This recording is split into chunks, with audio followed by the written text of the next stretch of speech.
My name is Anouar Majid. I am the director of the Center for Global Humanities, and we are very delighted to be launching the 9th season of this center today, and especially with our new president, James D. Herbert.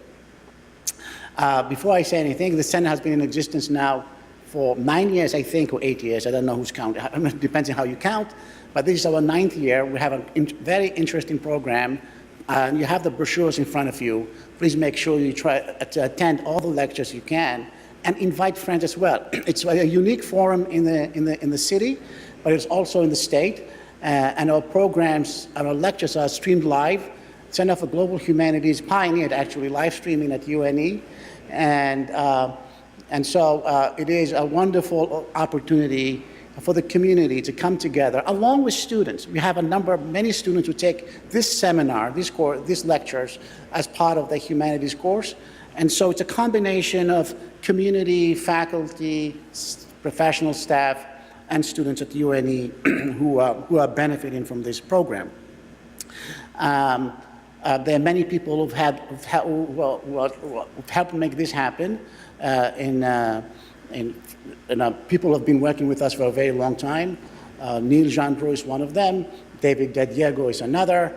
Many members in the Department of Communications have played a role in designing the posters, putting together the videos, and so on. It's a collective effort in so many ways. But it's really very heartening for me to see some of the members of the community who've been coming to these events now for 9 years, every single one of them. Tom and Mary as an example, and I'm sure they introduced themselves to the president. So thank you so much. Tonight, we have a lecture by James Herbert, who has just been inaugurated president of the University of New England. For those of you who haven't had the chance to attend the inauguration in Biddeford, the video is available online, both the whole video, I think, and an abbreviated one of less than 3 minutes. It captures the excitement of the inauguration in Biddeford. It's really a very solemn moment in the history of UNE, and it's it's one that augurs well for the institution and our community in the years to come. But James Herbert, his educational background is in psychology. He holds a PhD and MA in clinical psychology from the University of North Carolina at Greensboro, and a BA in psychology from the University of Texas at Austin. His research interests include cognitive behavior therapy, including neuromindfulness and psychological acceptance-based models of behavior therapy, anxiety, mood and eating disorders, remote internet-based treatment, and the promotion of evidence-based practice in mental health. He is known internationally for his publications on quackery and pseudoscience in mental health, having authored more than 170 scholarly works on these and other topics.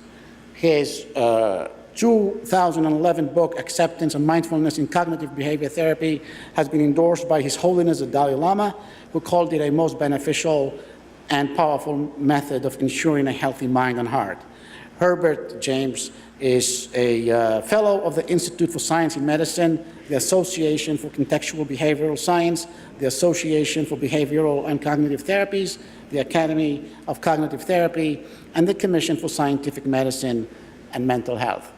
And so please help me welcome the inaugural speaker for the season, Dr. James Herbert.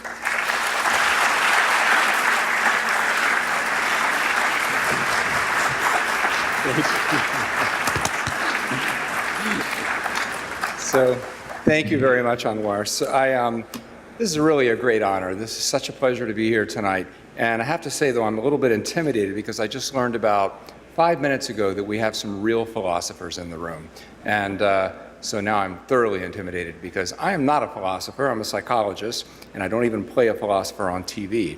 But I'm interested. I've been interested for a long time in philosophy, and in particular, certain areas of philosophy, ethics, the philosophy of science, and I was motivated to write a paper one day because I got in an argument with some colleagues of mine, and so I said, well, I'm just going to write something about this. So I wrote a paper. It ended up getting published, and then some people wrote a rebuttal, and then I wrote a reply to that, and so we had this nice little dialogue. And so, but I have to begin by telling you something about Anouar Majid. He's a sneaky guy. So what happened, those of you that know Anouar won't be surprised. So what happened was when the announcement was made that I would be assuming the presidency of UNE, he went and looked at my CV, and he found these philosophy papers. Now, never mind that this was just a side project, right? So this isn't my main area of expertise in my research, but it's just something I'm interested in. And so he ignored all of the stuff, the clinical trials and the neuroimaging stuff and all of that stuff. He ignored that and he tuned into the philosophy paper.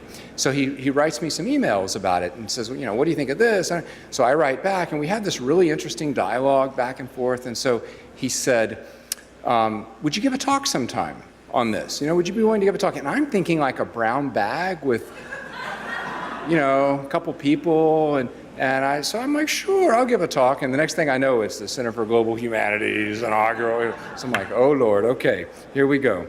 So having that, hopefully I've lowered the bar sufficiently with your expectations that you won't be too disappointed. But what I'm going to try to do today is talk about a particular problem within the philosophy of science, and particularly in relation to psychology, although I think it has implications beyond psychology. And assuming that we have time, I'd like to try to demonstrate that it's not just a nerdy question for philosophy wonks and geeks, but it actually has these kinds of things we'll be talking about actually do have real practical implications. And I'm going to give a couple of examples, one having to do with mental health, and the other with, if we get there, we'll talk about morality and the question of what is moral, is there any possibility of an objective basis to morality, that sort of thing. And so let's see how this goes. So first of all, the title could be subtitled Keeping It Real, Context and Reality in Psychology. So I'll explain why the keeping it real is important in just a minute. So to begin with, why talk about philosophy, and in particular the philosophy of science? Well, there's a few reasons, I think. One is historically to try to understand what science is and how science differs from non-science, the so-called demarcation problem. And this is something philosophers have struggled with for a long time, and suffice it to say that I think the current consensus is that there's not a clear-cut demarcation boundary, but it's still important to try to understand at least the characteristics of science. And the reason that's important is it helps provide, philosophy has an orienting effect. And what I mean by that is that science doesn't exist in a vacuum. A scientist must make certain assumptions about what counts as data, what are important data from non-data. And these are ultimately philosophical assumptions. They're assumptions that we must make. They're pre-analytic. They come before the scientific analysis. And if we are explicit about what those assumptions are, then we can step back and look at them and maybe decide, are those the best assumptions, or might there be other assumptions that are more fruitful to do the work that we want to do? Most scientists don't really think deeply about philosophy, but they still have to make philosophical assumptions whether they want to or not. They're just implicit. So the idea is if we can make them explicit, then we can look at them and see if those are the best assumptions or maybe there's others. There is some evidence that interest in philosophy has been growing in recent years amongst psychologists at least. I wouldn't go too far out on a limb in that, but there are some data that support that idea. So within mainstream psychology, and I would argue probably within mainstream science in general, there is a type of philosophy that underlies it that's called something like mechanistic convergent epistemological realism. Now, got that? That'll be on the quiz, which is derived from something called logical positivism. And the basic idea here is that there exists a world out there, and the world comes divided into pre-existing parts. And these parts relate to one another in some way. And the goal of science is to create models of that world. Think of it as to map that world. So we create models or maps, and then we test out how well those maps work with respect to that world. And as Plato said, we try to carve nature at its joints. So nature has joints, and we try to carve nature at its joints and create models that map onto that world, and then we test those models against the world. And if the model works, then okay, that's good, but it's not going to work perfectly, so we tweak it a little bit, and then we go test it again, etc. And the truth, the definition of truth, how we know if something is true is, does the model correspond to the world via these empirical tests. So, okay, so far so good. And there's nothing wrong, inherently wrong with that. And that model, in fact, is that philosophy has been very, very successful as a model for science. However, it does come with problems. And this is the basic idea. The tree is out there. I see the tree. I conjure up an image of a tree in my mind, but it's based on the sort of unidirectional view of seeing the tree. But there are problems with this, and I'm going to talk about 4 problems. First of all, scientists don't have a God's eye perch, a privileged perch that allows us to see the world as it really is. That is, the scientist is part of the analytic stream. We are part of the very thing that we're trying to study. There's no way for us to step outside of that and see the world independently of all of the factors in the world that are influencing us and our observations. Secondly, is that sensory data and reasoning tend to be fallible. So naive realism, which is tied to this basic philosophy, is the idea that the world is the way we see it. So you see this lectern as distinct from me, and it's brown, and I'm wearing a gray suit, and these things are just part of the fabric of the universe, and you're just perceiving them, and that's the way they really are. But yet we know that our senses are quite fallible. So if you look at this is the impossible object. Depending upon which side of this you look at, oh, I guess the pointer doesn't work on, but if you look, whether you're looking at the bottom or the top, you see 2 different things. Likewise, the line in the middle. Everybody's seen this before, right? Which line is longer? Well, they're actually the same length. They just look like the top one is longer. And which guy is taller? Well, it looks like the one in the back is taller. In fact, all 3 of them are exactly the same height if you were to measure them. How about the 2 orange dots? Which one is bigger? Looks like the one on the right is bigger. In fact, they're both exactly the same size. How about, does it look like the tower on the right is leaning more than the tower on the left? In fact, they're both leaning exactly the same. If you were to take this image and cover them up, you would see that it's exactly the same image. Here's kind of a freaky one. You see the blue and the green? That's exactly the same color. If I take away the lines in between them, or you could open this in Photoshop, you would see that what looks like blue and what looks like green there, you're actually seeing exactly the same color. And likewise, see the A square and the B square? Those are exactly the same shade. So again, if I take away the contextual cues there, you would see that they're exactly the same shade. But so our senses are fallible. They're not perfect guides to the way the world really is. Different animals, in fact, have different sensory apparatus and can see things differently. So if you look at these coneflowers, these black-eyed Susans, this is how you or I might see them. But if you look at the way a butterfly sees them, they look closer to that. And then if you look at the way that a bee sees them, it looks closer to that. And if you look on the left there at this flower, that's what we see. To the right is what a bee sees. So which one is true? Which one is correct? Well, they're both true, but what this shows is that our sensory apparatus shapes the way that we perceive the world. So it's not just our senses, but it's our cognition, it's our thinking that does that as well.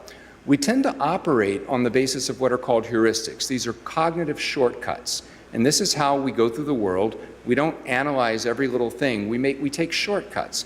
But these heuristics can be biased, okay? And they can lead us to erroneous conclusions. A very common example is something called the confirmation bias. And the confirmation bias, quite simply, is the tendency for us to interpret things in a way that information that supports our previous beliefs gets in, right, is acknowledged. Information that disconfirms our previous beliefs is ignored, okay? So you think of it politically.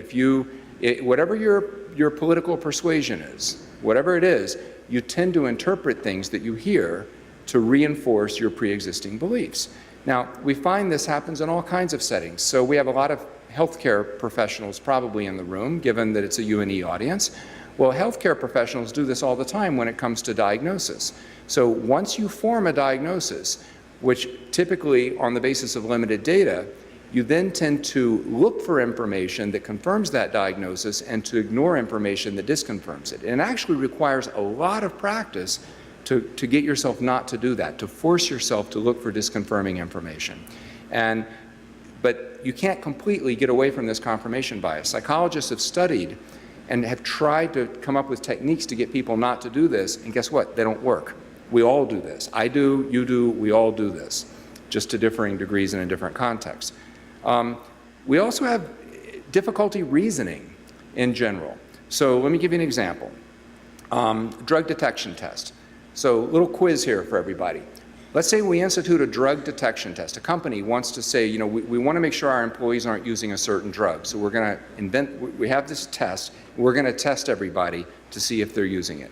And the test is pretty good. It's 99% sensitive. That means that it correctly identifies a user 99% of the time, somebody who's using it. It's 99% specific. So it correctly identifies a non-user 99% of the time. So imagine that the drug is actually used by 0.5% of the people in the population. So if we're doing this at UNE, of all the UNE students and faculty and professional staff, 0.5 of them actually use the drug. Now, here's the question. The test, again, remember, 99% sensitive and 99% specific. An employee comes up positive for the drug test. What is the likelihood that they actually are positive? Anybody? Just give me an answer, somebody. Anybody? Okay, we got 50-50. Anybody else? So put it this way, if you don't think too hard about it, what would you say? 1%? 1% error, meaning that not, again, the question is, the person tests positive. So Andrew over there, he tests positive, okay? Pick on him. So our librarian tests positive, and so we're now, the question is, 99% sensitive, 99% specific, what is the likelihood that he actually is, it's a true test, that he actually, it was a true hit? Well, most people say 99%, right? It's almost certain because it's a really good test. Most tests aren't that good. It's a really good test. Well, the answer is 33%, just over 33%. So it's more likely, even though the test is correct, 99% of the time, it's more likely that he actually was not. If you were betting, you would say he is not using the drug, even though the test was positive. Now, how is that? How could that be? Well, here's the trick. It has to do with the base rate of the phenomenon in question. So what that means is how many people in the population were actually using the drug? Very few. Remember I said 0.5%, so half of 1%. So if you have a population of 1,000, right? You have 1,000 people, and how many people would be using the drug? 0.5% would be 5 people out of 1,000, right? But the drug has an error rate of 1%. So 1% of those people are going to be false positives. It's going to be 10 of them. So that means you're going to have 15 positive drug tests, the 5 who are really positive, the 10 who are errors. Put 5 out of 15 is 1/3, roughly speaking. The math is a little more complicated, Bayes' theorem, but you get the basic idea.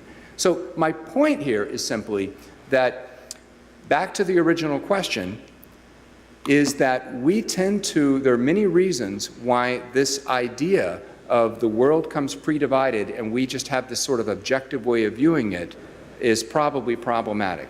We bring our pre-existing theories to the table, and we're not able to see the world in any kind of pure objective way. So imagine, for example, that a physicist, a sociologist, an orator, a psychologist, an anthropologist were all watching my talk today. What would they see if they were studying it? Well, they would probably all be focusing on different things, right? The orator is going to be looking at it differently than the philosopher, than the physicist, for example. So what counts as important data is determined by the theory that they bring to the table. Johannes Kepler and Tycho Brahe are both looking at the sun. One of them thought that, Kepler thought that the sun was stationary and the Earth revolved around the sun. Brahe thought the opposite. So what they bring to the table is going to actually influence what they see. The other problem is lessons from history. Just when we think we finally understand how nature works, we find out we were wrong. So 1913, Niels Bohr came up with this model of the atom, which was like this little planetary model where you had the nucleus at the center and you had electrons. And for the longest time, we thought, well, that's the way it works. That's what an atom really looks like, right? Well, we now know that that's actually wrong. That isn't what an atom looks like. We don't really know what an atom looks like, but it's definitely not that. So the point here is that we need to be very humble, because history shows that just when we think we've got it, that we understand reality, then scientists come along and overturn that, and they show the limits of that understanding. So that sort of positivism, that sort of idea that the world comes pre-divided and our job is to figure out what those divisions are, that type of, it's a form of logical positivism, has been challenged, and there's alternatives to it. So one alternative, and this is a very common one, and one that's becoming more common, is various forms of postmodernism. So hermeneutics, social constructionism, etc. The idea here is that science is merely a form of social discourse. There's nothing special about science. It's just a bunch of scientists get together, and science is not a privileged way of knowing anything about the world. It's just social discourse. So science is what a bunch of scientists agree together that it is, and nothing more. And this, of course, means that there is nothing objective about science.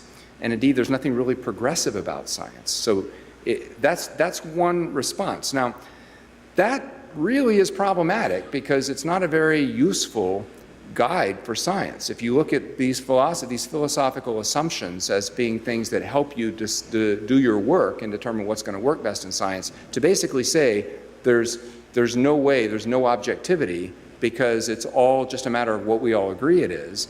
And if we all get together and agree on something, well, then that's fine, and there's no basis for testing that. That's not really a very helpful. But it's a very common perspective. Eventually leads to solipsism. But there's a problem with solipsism, and here's one. Excuse me, miss, you've just disproven solipsism. There's no way my mind alone could have created something as beautiful as you. Solipsism is the idea that the only thing that exists is your own mind. The only thing you can know is the contents of your own mind and nothing more. And that's what I would argue that this postmodernism in the extreme devolves to. So another alternative is contextualism. And this is an alternative to the positive mechanistic view we were talking about before. The emphasis here is a couple of things. One, it's on the whole organism, or the whole unit of analysis you're trying to study. And the second has a pragmatic epistemology. Epistemology is simply your theory of knowledge, how you know that something is true. When I say that, this is brown, how do I know that it's brown? Or that's the criteria we use for defining knowledge as epistemology. So a pragmatic epistemology just basically means that we're going to define things according to if they work well. In psychology, this has developed into a philosophy known as functional contextualism. And this is a type of pragmatic epistemology that makes several claims. The first is that the goals are not embedded in the analysis, but we have to determine what the goals are pre-analytically. We have to plant a flag and say, this is what I'm trying to do. Then we can look at whether something works with regard to that goal or not. The theories are judged on the basis of what they call successful working with respect to those goals. We're looking for generalizable principles, but we don't make assumptions within functional contextualism that those principles are necessarily going to generalize to all situations. Knowledge may be limited and local. And importantly, we don't make the assumption within functional contextualism that the world comes pre-divided into units. Rather, the analysis works in certain situations and perhaps not others.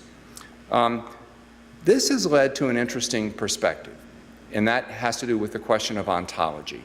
Ontology, recall, is questions about it's a form of metaphysics, a branch of metaphysics, dealing with the nature of being or becoming. It's like what the real essence is. What is the real, what is this, the waterness? Is this really water or not? These fundamental questions of existence.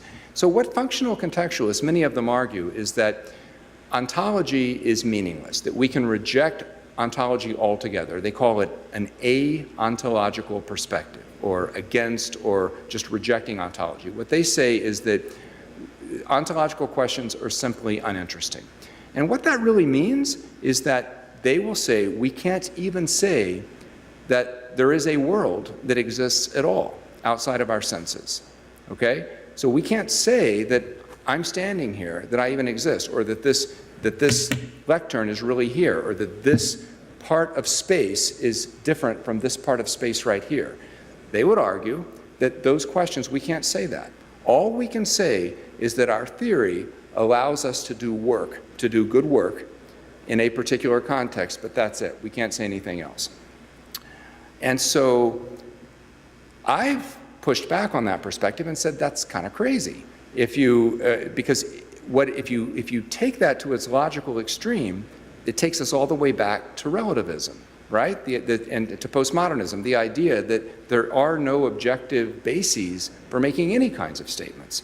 And so, but this is it's become a very popular perspective. And this question of ontology is one of the questions that has led to the growth of relativistic or arealistic perspectives within the philosophy of science. And this is philosophers of science who reject, they kind of divide themselves into two broad camps, realists and arealists, and the arealists or anti-realists basically reject the idea that we can make any ontological statements at all. Whereas the realists tend to say, yeah, we can say that this is different from that, for example. So, and this leads to different implications. So this is the paper that I wrote that got me in trouble on this topic.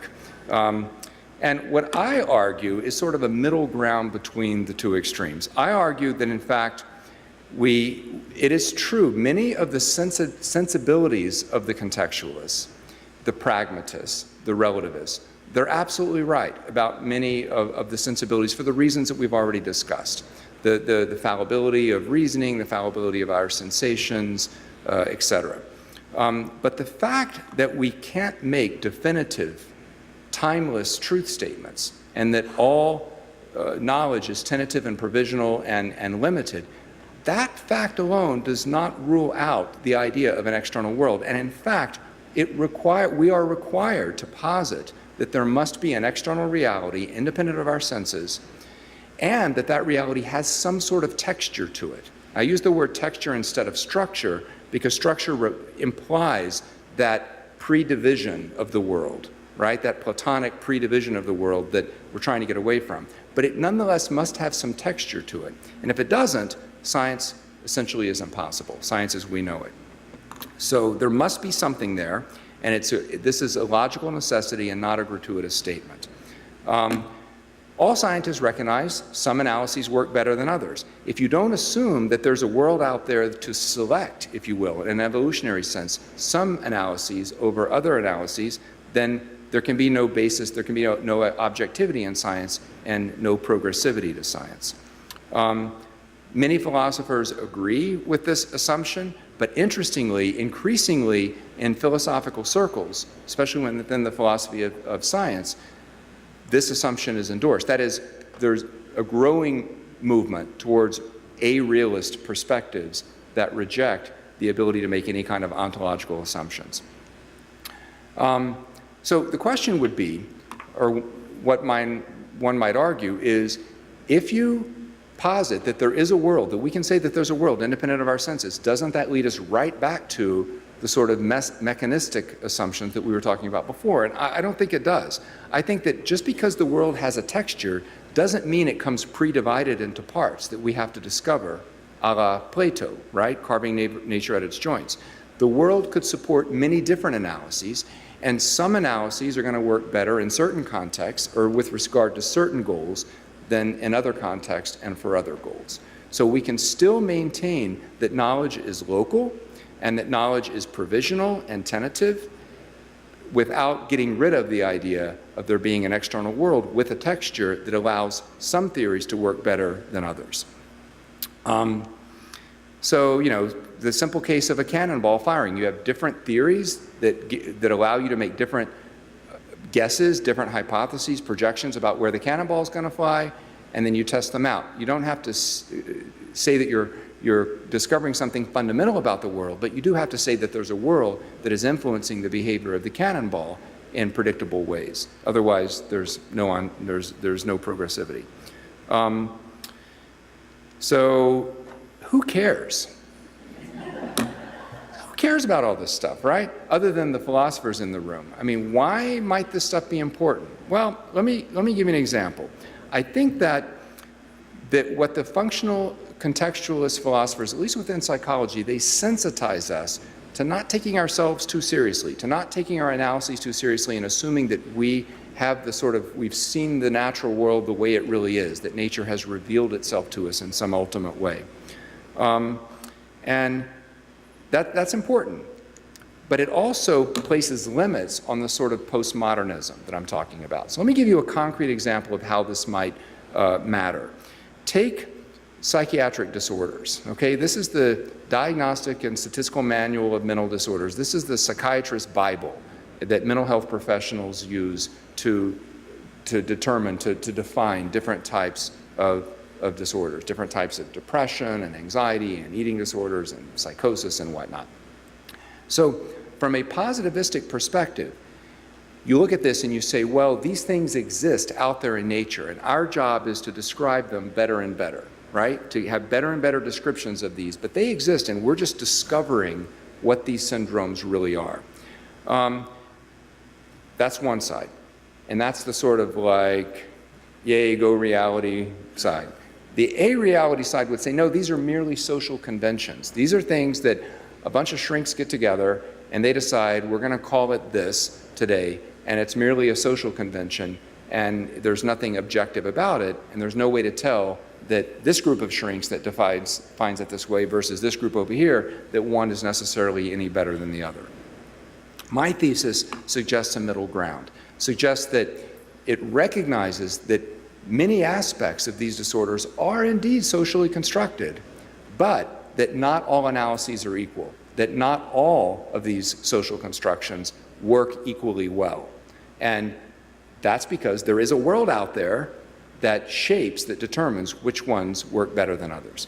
Give you an example, post-traumatic stress syndrome. You guys have all heard of PTSD, right? And we tend to think of this as a real thing, and we can list all the symptoms and everything, it's all spelled out. Well, in fact, PTSD is as we understand it today, is a relatively recent phenomenon. It didn't really exist until the late 70s. And in fact, it was first proposed to be called post-Vietnam syndrome. You had a group of anti-war psychiatrists who wanted to have a disorder called post-Vietnam syndrome because they saw the soldiers coming back from Vietnam. So they went to Bob Spitzer in New York, who was creating the first edition of the the first major revision of the DSM, and they said, let's do this post-Vietnam syndrome. And he's like, no, we can't define a syndrome just based on one thing, one event, a war. So then what happened was these guys teamed up with some feminist scholars who were looking at the effects of trauma in women on their mental health, and in particular rape. And so they said, well, if you have a severe trauma, it can be combat in the case of the Vietnam veterans, or it could be rape, and the sequelae, the after effects of those experiences are similar. So we'll put those together and we'll call it post-traumatic stress syndrome. Bob Spitzer said, okay, sounds good. They got together, they came up with symptoms, and then it became officially enshrined in the DSM. Here's the interesting question. If you go back and you look historically over time at the way that people respond to trauma, what do you find? Do you find that in historical writings, because people have, doctors and others, and even literary folks have recorded over time the way people respond to trauma. And in many cases, there are certain kinds of psychiatric syndromes that you actually see descriptions of these way back when, right? 19th century, 18th century, and before. In PTSD, guess what? You don't. You don't see PTSD as we currently think of it prior to the times that it was written about in the late 70s. What you see, in fact, is the way that people respond to trauma is highly dependent upon the cultural narrative at that time for how you're supposed to respond to trauma, how trauma is understood. So in the times of Freud, Charcot, people responded to trauma very differently. There are whole syndromes described back in the 19th century that don't even exist today. And so what we now know about trauma is that in the immediate aftermath of trauma, people are highly vulnerable to suggestion about how they should respond. if you will, to sort of prevailing cultural narratives that really do shape the symptoms of PTSD. This does not mean, by the way, that the person experiencing PTSD is malingering, is making it up, or that the symptoms aren't real. They're very real. It's just that they are largely determined by the cultural narrative at that time.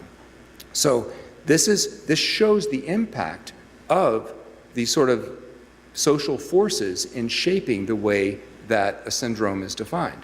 But does it mean that all such descriptions are equal? No, not at all. That's the step too far that I would argue that the arealists take.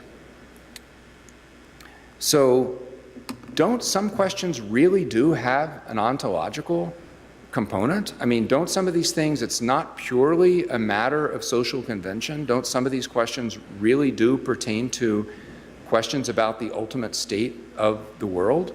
And I would argue that they actually do. I won't repeat all the questions. The last one is an important one.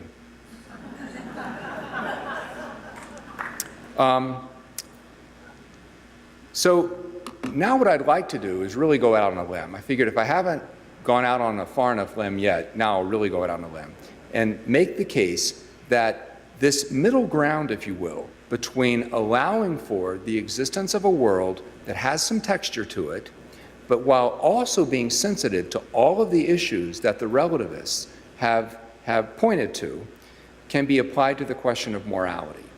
Okay?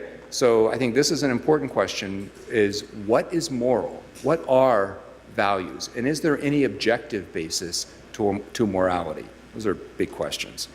So psychologists and philosophers have studied philosophical questions about ethics and morality for some time, and often these have to do with the process of moral reasoning. So if I give you, for example, the following example, let's say a hospital gave a neurotoxin to a 5-year-old girl that lowered her IQ from 190 to 100. And it wiped out her, she was a musical prodigy, she had this encyclopedic knowledge, this little 5-year-old, and it wiped it all out, okay? That's scenario A. Scenario B, a hospital failed to give a cognitive enhancer to a little girl that would raise her IQ from 100 to 190 and would allow her to be a musical prodigy, etc. So let's say you were in court, you were on the jury, and you were trying to determine damages. Would you award more damages to the first versus the second? Or the second versus the first? Or the same? Most people would say the first, right? You did something, you intervened, but yet functionally, from a strictly utilitarian perspective, it's the same thing. But yet, we tend to think the first. So how about this? Would anybody in here, would you murder someone to cure cancer?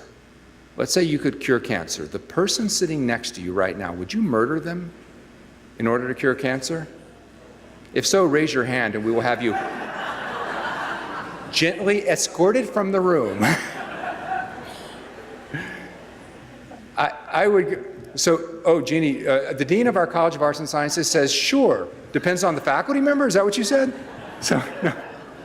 So, no, seriously, most people would not say they would murder someone, but let me ask you this. Would you accept a risk of, if there was a new drug developed to cure cancer, and the risk was 1 in a billion, meaning that it would cure cancer, but in 1 in a billion cases, it would kill someone.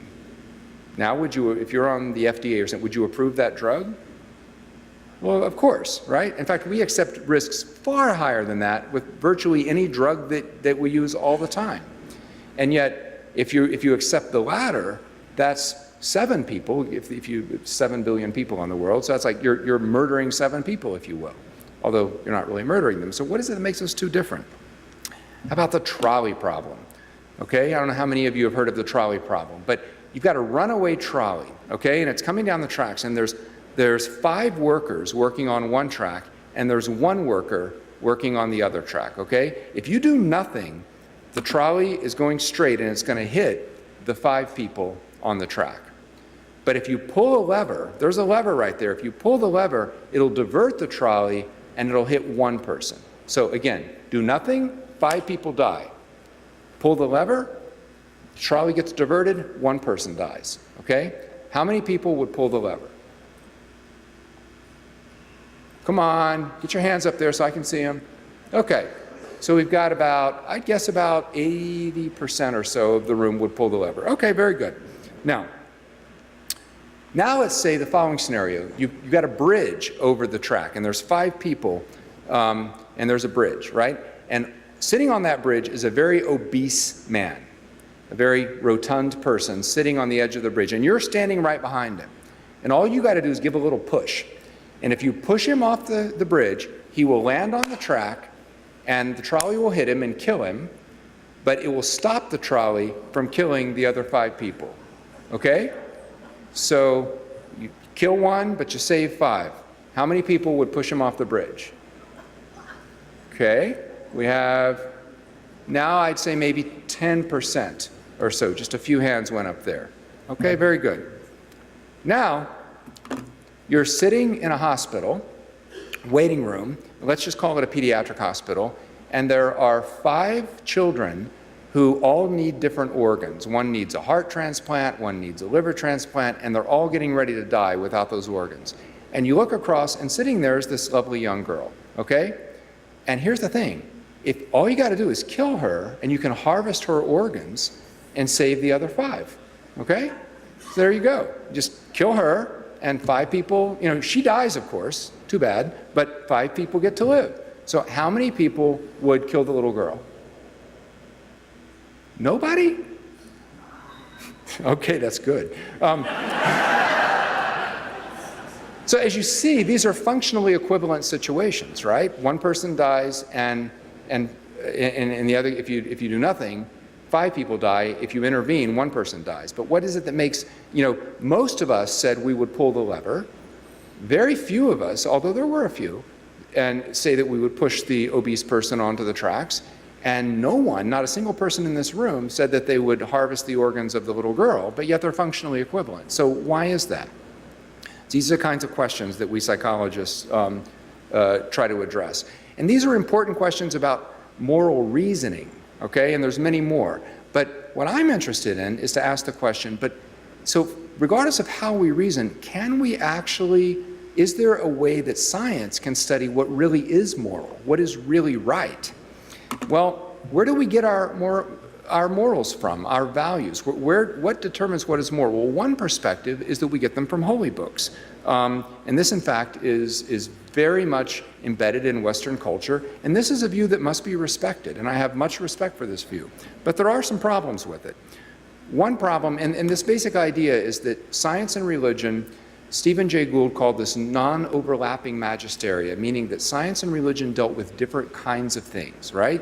Science deals with the way the world is, religion deals with questions of morals and values, and that those are 2 separate kinds of questions. Well, there's a problem. The problem is neither side will stay on their side of the fence. So religion makes all kinds of claims about the natural world, all the time. It does. And science makes all kinds of claims about morality and reasoning, as we just saw, you know, with that problem. And there are theories to explain why you wouldn't push the guy off the bridge, but you would pull the lever. So science studies morality, and religion gets into the turf of the natural world. So the NOMA, non-overlapping magisteria, demarcation, doesn't really work very well. The other problem is, which book do you privilege, right? So there's lots of books out there, they make competing claims, so which one are you going to privilege? Which one are you going to adhere to? And then, of course, there's the issue of post hoc moral reasoning. And what this means is that we tend to make moral decisions, and then only later do we explain them based on some text or some moral code, whether it's a religious code or some other code, right? And there's ample evidence of this, that we don't actually analyze through a situation based on first principles, but we make a moral decision, and then when asked, we later try to understand it based on some code. There's the fact that people from different religions, as well as non-believers, tend to reason about moral dilemmas in very similar kinds of ways. So if you take, for example, the trolley problem that I gave you, you can go down into the Amazon and find indigenous people in the Amazon who've never seen a trolley and give them the same problem using canoes and alligators and, you know, a culturally sensitive culturally appropriate context, and they make the same kinds of decisions that you all made when it comes to the trolley. It breaks down about the same way. So what this has led to, so that is one perspective, that's where we get our morals. But because of these problems, most intellectuals, most philosophers, most psychologists, most intellectuals, most journalists have assumed moral relativism. And moral relativism is the idea that there really is no objective basis to morality, it's simply what we agree that it is. So if we all agree that morality, that a certain practice or belief is moral, well then it is in that context, and that's all we can do, is just agree that it's culturally bound. Morality is purely culturally bound, and it's merely a social convention. And no particular position is inherently better than any others. But that leads you to some really strange places, okay? For example, genital mutilation of little girls in Africa, right? If you're going to say that morality, as long as it's based in a religious or cultural tradition that is agreed to by most of the majority of the members of that culture, that subpopulation, then you are forced to say that genital mutilation of prepubescent girls in Africa is moral.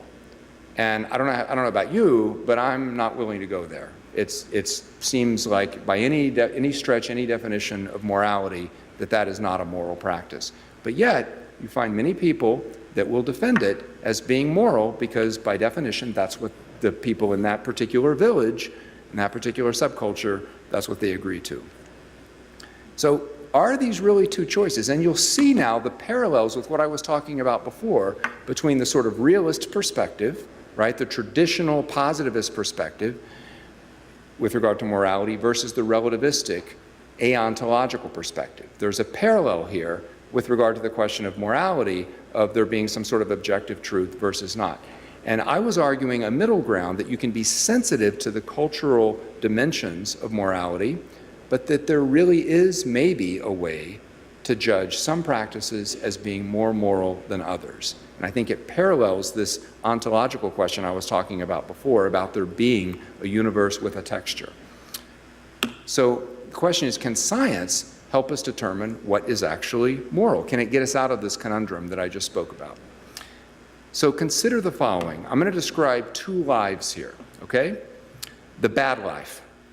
A woman has lived her whole life in a very violent community on the brink of starvation. And today is the worst day of her miserable life.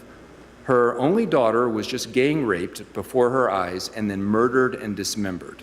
The murder was done by her own brother, who was forced to do so at the point of a machete, after which he too was killed. The woman is now running for her life as the same gang of thugs who are from the same gang of thugs who are now about to rape and murder her. Okay? That's one scenario. Now imagine this.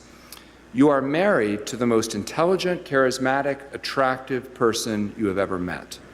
You yourself and your entire family are physically healthy and happy. They all live productive, meaningful lives. You have been successful in life and you're now a multimillionaire and you're able to engage in philanthropy to help many, many people for the betterment of others, okay? And you're basically a very happy person, very fulfilled, contented person in your life. So are those two scenarios different? Is there anyone who would argue that the second one is not better than the first one? Is there any basis on which you would say that you would rather be in the first situation rather than the second situation, or that anyone would rather be? So as soon as we acknowledge that those two very extreme cases are different, then everything else is a shade of gray in between. And what it essentially boils down to are states of well-being. In one case, you have the worst state of well-being you could possibly imagine. And we could, if that one's not the worst one, that's a pretty bad one. If you can think of something worse, then go for it. Versus the other state of well-being, which is a very, very positive one. And then all other states of well-being are somewhere in between. What if morality boils down to practices that promote states of well-being in sentient creatures? Sentient creatures, because if there were no sentient creatures, then the whole question of morality becomes a moot point, right? Rocks aren't moral creatures. Rocks don't have any sentience. They don't care whether something is right or wrong, but creatures do. And so the question, of course, immediately arises, is well-being too broad of a concept? Well, maybe, but what about something like health? We talk about promoting health, promoting positive health, right? And yet health is a very broad term. And what defines health changes over time. Well, why couldn't the same be true with well-being? That well-being changes over time just the way that health does, as we understand better the constituents of well-being. So this leads, of course, to many questions. How do we balance, for example, how do we balance practices across competing groups? What if your well-being and my well-being are in conflict with one another? That's an important question. How do we define well-being to begin with? These are all important questions, but they don't preclude the idea that some states of well-being are better than others, and that those states are associated with states of the world, that the way the universe is arranged allows some states to be better than others. What this does is it provides us an opportunity to study morality, not just the process of moral reasoning, but what really is moral, using the tools of science. Just to recap briefly, functional contextualism is a philosophy of psychology, a philosophy of science as applies to psychology, and most people who embrace this perspective take an extreme relativistic view to the point that they reject any ontological questions whatsoever, even the mere existence of a world outside our senses. I've tried to argue for a middle ground that we acknowledge relativistic concerns, but we don't abandon the idea that there is a universe, there is a world independent of our senses, and that world has some kind of texture to it. That this boils down to a realist perspective, so it's a type of weak realism, if you will. And I acknowledge that. But it has the pragmatic sensitivities that we talked about. And that, in principle, that middle ground allows us it provides good working assumptions, if you will, to look at questions, including questions of medical diagnostics, the way we define psychopathology, and even maybe moral reasoning. So to end with a quote from Werner Heisenberg, we have to remember that what we observe is not nature herself, but nature exposed to our method of questioning. So our method of questioning is important, the relativistic concerns, but there's also nature, and nature exists whether we like it or not. So, hope I haven't totally confused you, but it was fun. Thank you very much, and I'd love to take questions.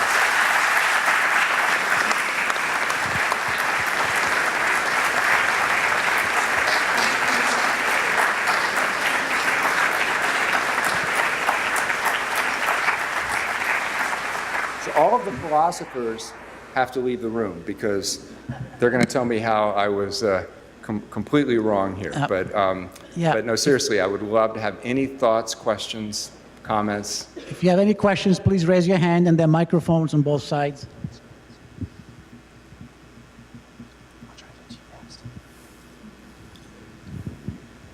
Oh, great. So I'm a philosopher, and I feel good that I'm getting this question in early. I'm really, really sympathetic to the conclusions. I really liked it, but because I'm a philosopher, I want to play devil's advocate a little bit. And so my question is about the good life and the bad life. And I think you're sort of arguing for some realism there by, here's this really good life, here's this really bad life. We can see that the good life is really good. But my worry is that what counts as the good life changes across history, changes across culture. Sounds like a great life to me, right? But if I was a Viking, I'd want to do something very different. That actually, if I were a Viking, that sounds like the worst possible life. But right, likewise, at different periods of history, what counts as the best possible life is not one we would want to live, right? So I wonder if you could maybe just sort of put a little more flesh on the bones there. So it's a great point. So there's a good book that fleshes this out a little bit more. Sam Harris's The Moral Landscape. And the basic idea in a landscape is you've got peaks and valleys, right? And you have multiple peaks. You just don't have one peak over here and one peak, like you don't have one peak and one valley, but you have multiple peaks. So I would actually not only agree with you, but I would go one step further and to say that even in a given point in history, the good life, right, the ultimate good life could be very different. It could be very different for everybody in this room, right? So that what counts for me as the good life might be different than your good life. There can be different peaks in the moral landscape, but there's still differences between peaks and valleys. So no one, I think even the Vikings, would really want to have that bad life. If you're that woman that I described, I think that's, I don't think that anybody would want that life. But so my simple point in those descriptions was, as soon as you acknowledge any difference at all between a good life and a bad life, then everything else is a shade of gray in between. But it doesn't mean that these things are permanent, etched in stone, that they're not culturally bound, temporally bound, that they're not individual differences across people. Absolutely there are, right? So I don't disagree at all. My point was simply that there are different states of well-being, and that those states are related to states of the world. And if you make those, if you acknowledge those two things, that there are differences in our states of well-being, and that those states are themselves related to different states of the universe, then I think you have a basis for a scientific exploration of morality. We have another question here from a gentleman staged right here. Here you go. Yes, since a couple of comments, since you ended with a quote from Werner Heisenberg, I thought I would mention something related to, you mentioned our perceptions, what we observe being subject to our senses and so forth. Well, Heisenberg and others, part of the Copenhagen interpretation, I mean, at least in quantum physics, the act of observing itself fundamentally changes the system you're observing. So it's not only your senses, so that observing a system will fundamentally change the system. So, and the other remark was, as far as, I think you're calling it contextual relativism, if that's your term, or functional contextualism, as sort of being in the middle of the absolute truth versus the ontological. And I would just wanted to remark that mathematicians that's kind of been borne out in some mathematics. In Kurt Gödel, who was trying to kind of answering with Russell and Whitehead's kind of attempt at unifying mathematics in one axiomatic system. And the idea that it's pretty much, Gödel's theorem essentially says you cannot have a completely internally consistent system in the sense that all truths would be provable and all falsehoods not provable. So it seems like at least mathematicians that think philosophically, and I'm not a philosopher or a physicist for that matter, have been comfortable with that idea of there being unreachable truths.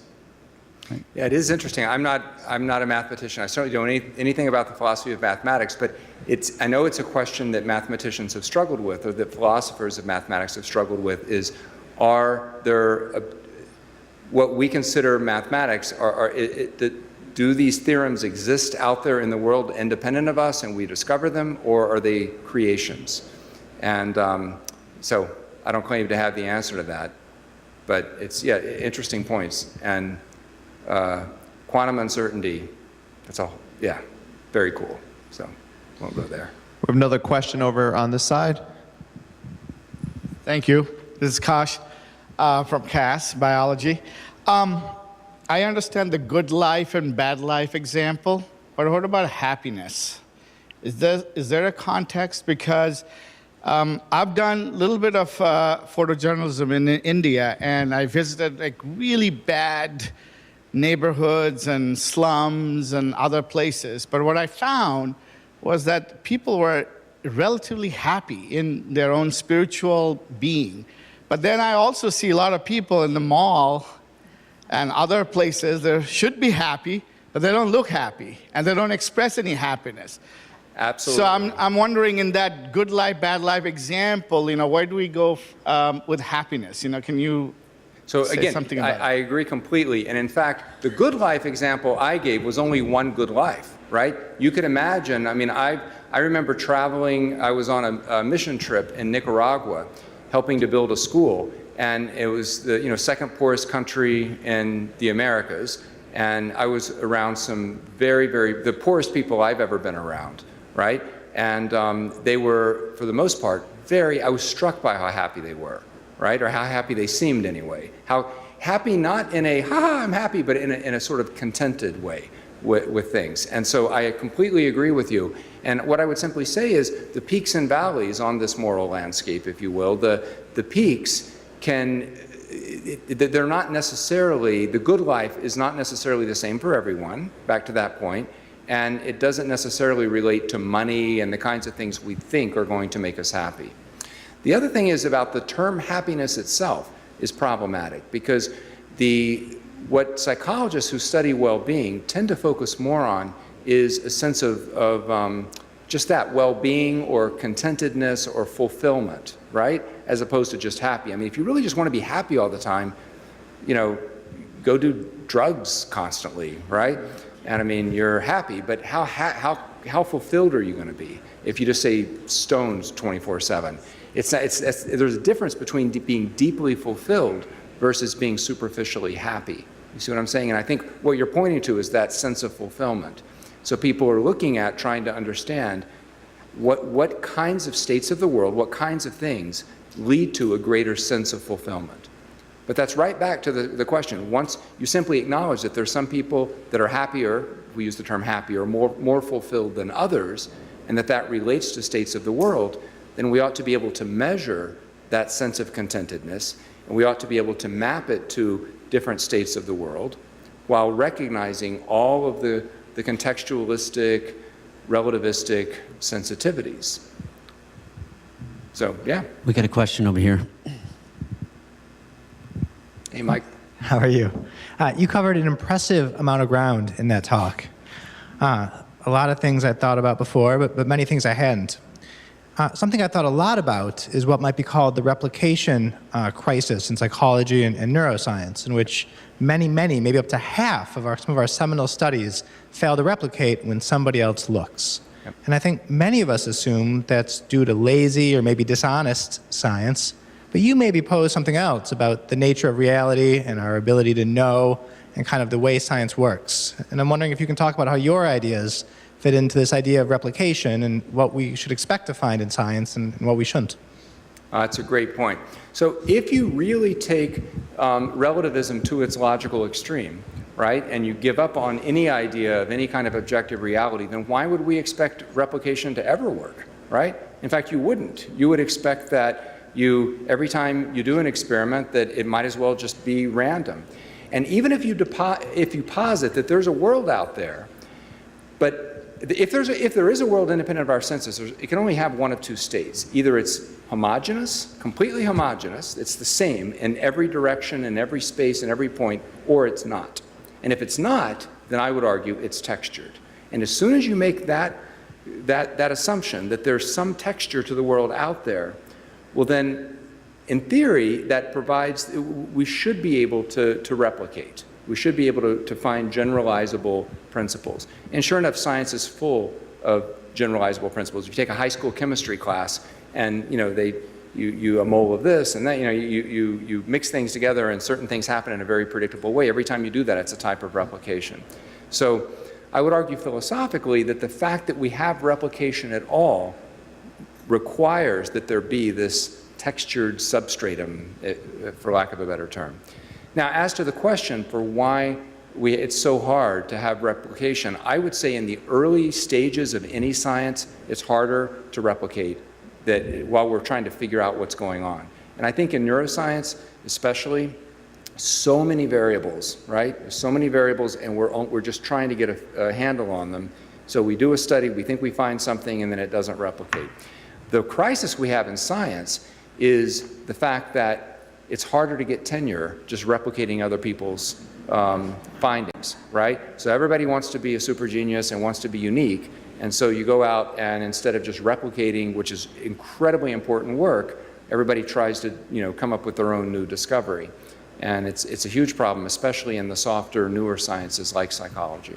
So it's a huge problem, but I think philosophically, the fact that we're able to replicate at all means that there must be a world that supports certain kinds of analyses better than others. We have another question over here. Hi. Hey, Gordon. Hi, nice to see you.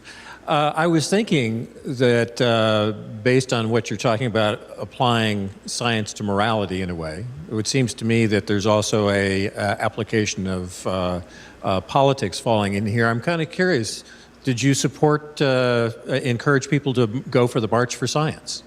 To go to the March for Science? Yeah. I didn't actually go myself, I couldn't. But I definitely encouraged, I had some students who went. Because that's an interesting, because I realize this kind of steps into this question as to whether science ought to be apolitical or not. Whether science, well, but here's the problem. If you're making statements, right, don't politicians make statements about the nature of the world, right? And once you're making statements about the nature of the world, it's fair game for science. That's what science does. And so I would argue that if you want to make statements that are purely aesthetic, I like the color blue, right? Great, no problem there. Well, we might even say we could analyze that statement scientifically, but we'll leave that alone. But once you start making statements about the world, that climate change either is happening or it's not happening, that it's human caused or it's not. Once you start making statements about the world, now you're in the territory of statement. Those are factual claims about the way the world works, and they're free game for science at that point. So many political questions, under what circumstances does cutting taxes lead to economic growth, right? That should not be an assumption that one makes that it either is true or not true all the time in any circumstance. It really should be subject to scientific analysis, and sure enough, that's what economists do. Yes, thank you very much. I thought this was an incredible presentation, and I wanted to ask, for me, being is the absence of being, defined by the absence of being, and non-being defines being. And somewhere in between, there's a friction or a tension that is reality, it seems. Now, do you believe that what exists is defined by what doesn't exist? Kind of a yin and yang kind of? I guess so, yes. Yeah.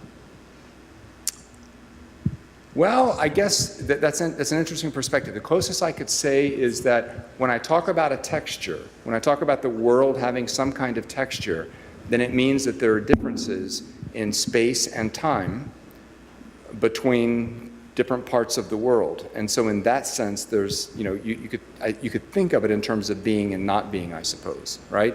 That this may or may not really be brown in the way that, whatever we mean by brown, but there's something that seems to be different about this space right here than this space right here that is part of the fabric of the universe. But let's not delude ourselves to thinking that what you're seeing right here is the way it really is, if that makes sense. Got a question here and back from one of our CGH regulars, a 9-year veteran of CGH, Tom. First of all, I'd like to thank you for continuing this wonderful series, which Anouar and Dr. Ripich had started. And when Dr. Ripich left, she had some pretty small feet, but some pretty big shoes. And I'd like to tell you tonight, you certainly have gone a long ways in filling those shoes. Thank you. Thank you so much.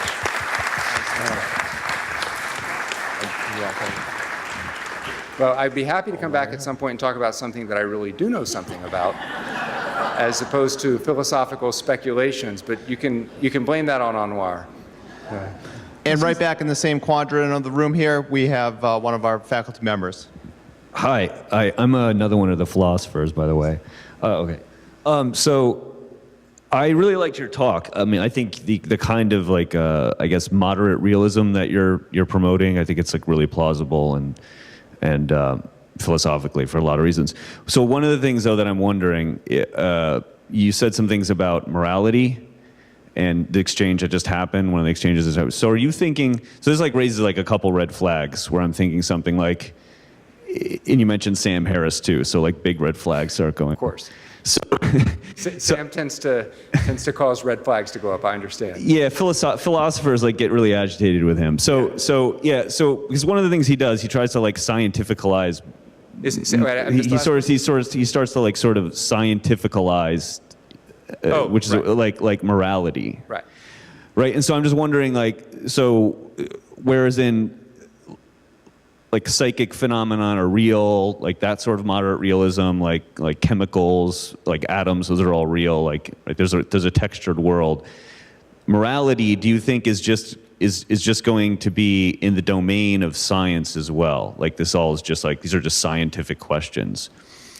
Like once we accept some kind of moderate realism about, say, well-being or moral questions, is it just follow that the answers to those are sort of straightforwardly scientific? I mean, some things that were said like suggest that, and that's where I go. Yeah. Oh, so I probably didn't use enough qualifiers. What I would say is that the sort of weak realism or moderate realism that I'm talking about may provide a basis for a scientific study of morality, and not just moral reasoning, but of what is moral.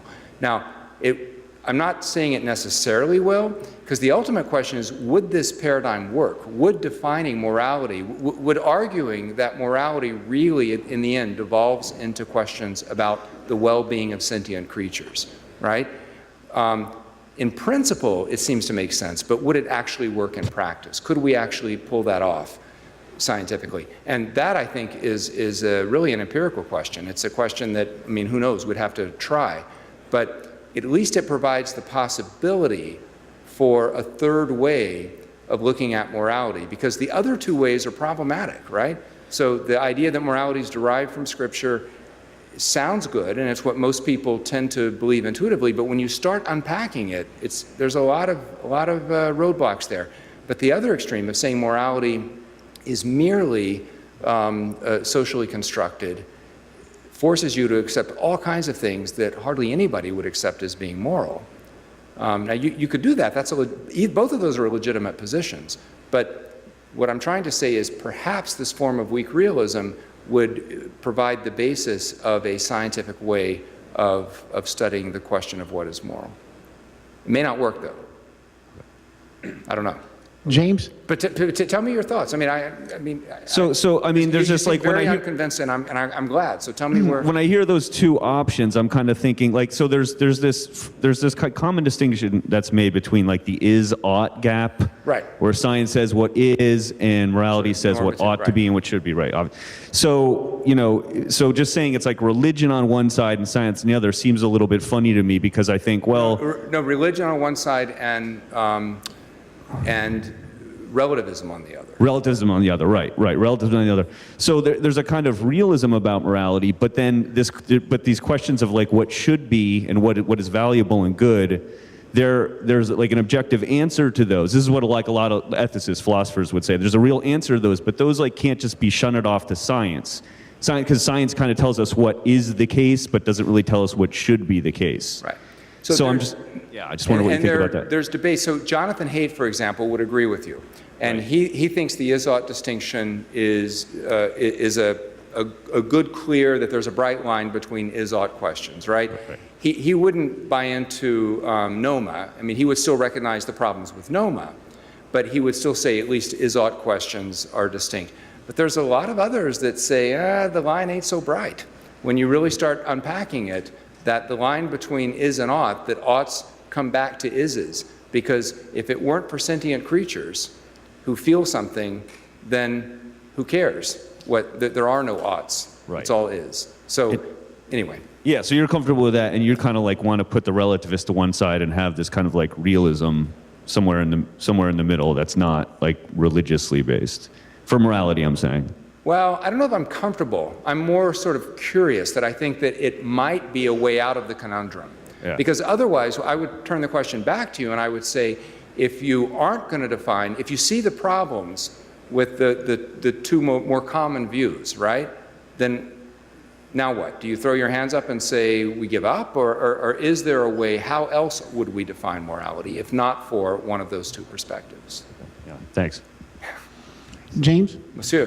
One of the things that wasn't sufficiently emphasized in your presentation is the role of language in defining reality.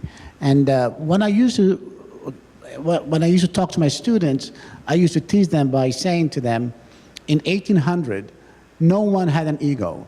No one had an ego. No one, people didn't have an ego. And they'd get confused a little bit. They don't see the relationship between the words we create and how they use those words to define themselves. Because, here in 1800, nobody had an ego, and in 2000, nowadays everybody has one.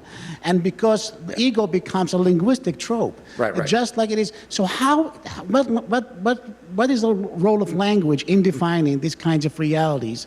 And can reality exist, our identities exist, outside of the realm of language? So it's a great point. So Anouar's point is the role of language in defining reality as we understand it, and I couldn't agree more. So at the beginning, when I was talking about perceptual illusions, right, the colors and those perceptual illusions, then I was talking about cognitive heuristics that can be biased. I could have added a whole other section there about the impact of language in shaping the way that we perceive the world. So I couldn't agree more. And in fact, you and I both know this is true because we both speak other languages, right? And so in French, for example, I love French. It's such a poetic language. And there's sometimes I'm telling my wife, who doesn't speak French, I'm describing a song to her, and I'll be like, oh, I gotta tell you this song. Oh my God, it's so gorgeous, this poem.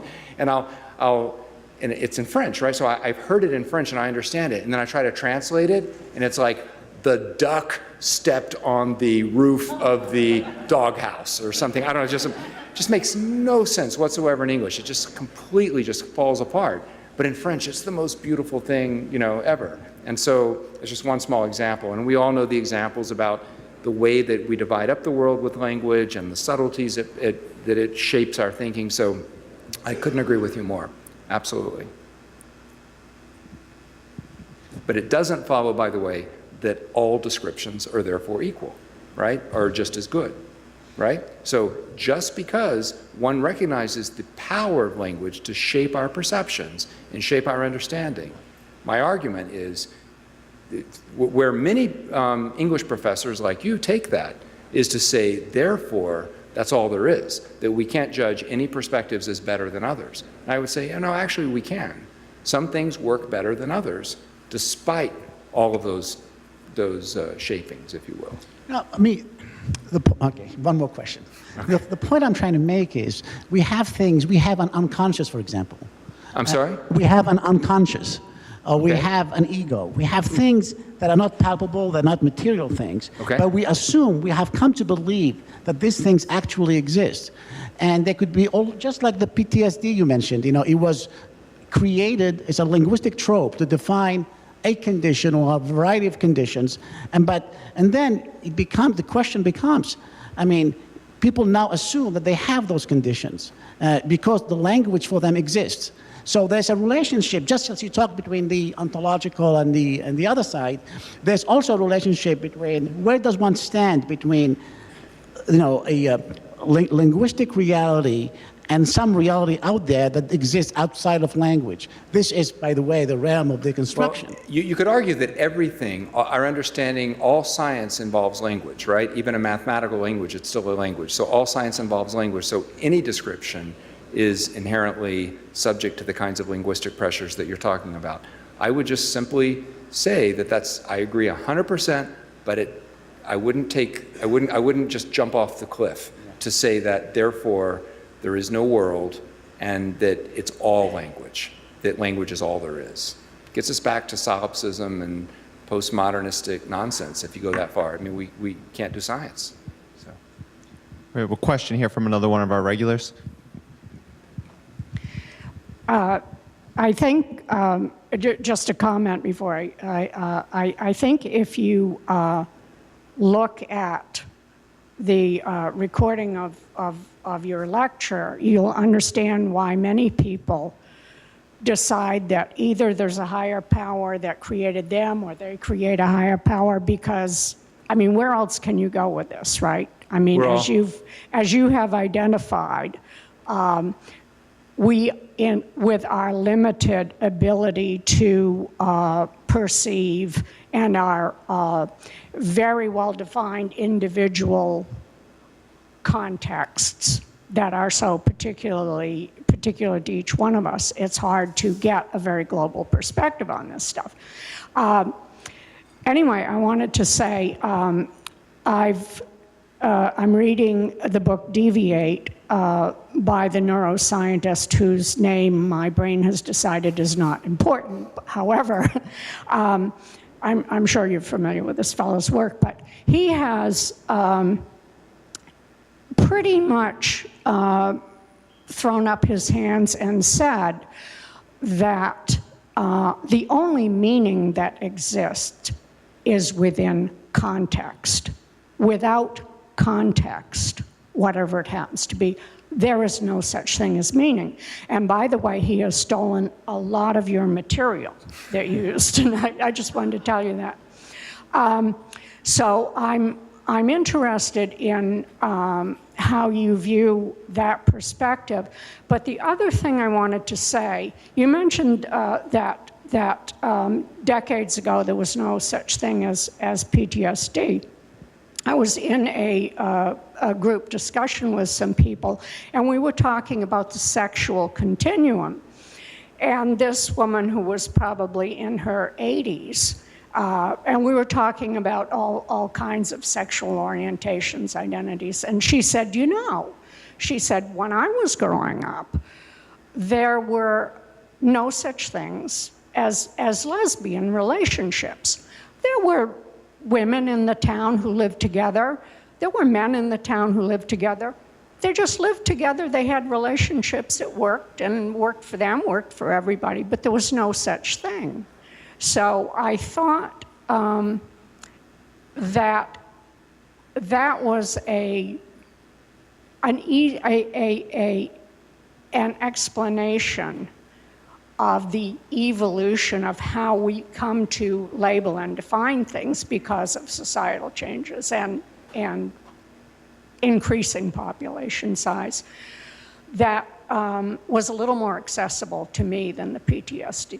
Also, I think PTSD, because so many people have experienced it in so many different contexts, is sometimes painful for people to hear discussed in that context. So you covered a lot there, and I'm not sure I can do justice to much of it. Let me just, since you brought up the PTSD point though, let me just clarify that. I mean, I just want to say again that I'm being very clear. I'm not suggesting PTSD doesn't exist. PTSD clearly exists. The question is, where does it come from?